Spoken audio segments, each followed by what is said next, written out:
Saudaraku, tim voli putri Jakarta Livin Mandiri berhasil meraih kemenangan di set pertama atas Jakarta Popsiwo Poluan pada laga di lanjutan pekan ke-7 Proliga 2024 yang berlangsung di Gor Pangsuman Pontianak. Tim yang berstatus sebagai debutan di Proliga 2024 tersebut berhasil membendung Jakarta Popsiwo Poluan sebagai tuan rumah dengan poin akhir 25-23. Pada set pertama, Jakarta Popsiwo Poluan dan Livin Mandiri memulai laga dengan sengit. Upaya saling berbalas poin terjadi antar kedua tim yang mencoba untuk mendapatkan keunggulan. Namun Livin Mandiri yang diperkuat Liu Yanhan dan Karsalowe berhasil mendapatkan poin beruntun dan memberi jarak atas Jakarta Popsiwo Poluan. Kendati demikian, Irina Voronkova terus menciptakan poin dan mengejar ketertinggalan mereka atas Livin Mandiri. Jakarta Popsiwo Poluan mendekat dan akhirnya menyamakan kedudukan atas Livin Mandiri dengan poin 88. Selanjutnya persaingan kedua tim kembali sengit, tetapi Jakarta Popsiwo Poluan berhasil membalikkan situasi.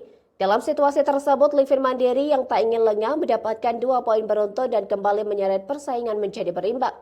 Kedudukan yang sama kuat 12-12 membuat kedua tim terus berjuang untuk memimpin jalannya pertandingan.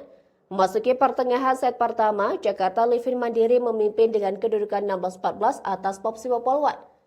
Jakarta Popsiwo Poluan yang berstatus sebagai tuan rumah begitu banyak melakukan service error dan memberikan keuntungan bagi kubu lawan.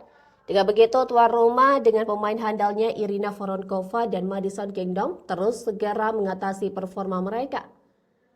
Secara perlahan Jakarta Popsiwo Poluan mengikis ketertinggalan mereka atas Livin Mandiri. Memasuki penghujung set pertama, Jakarta Popsiwo Poluan memperketat selisih poin menjadi 19-20 atas Livin Mandiri. Dan satu spike dari Madison Kingdom berhasil menyamakan kedudukan lewat angka yang berimbang 20-20. Tetapi performa apik Karsalowe menjadi upaya dari Livin Mandiri untuk mempertahankan keunggulan mereka. Walau Madison Kingdom dari kubu Jakarta Popsiwo Poluan kembali memecah fokus, namun Livin Mandiri tak lengah memberi tekanan. Kedua tim berada dalam kedudukan yang sama kuat yaitu 23-23, tetapi satu service error dari tuan rumah membawa mereka mencapai set point. Dan set pertama berhasil dituntaskan Jakarta Livin Mandiri dengan poin akhir 25-23 dan unggul 1-0 atas Jakarta Popsiwo Poluan di Proliga 2024 seri Pontianak.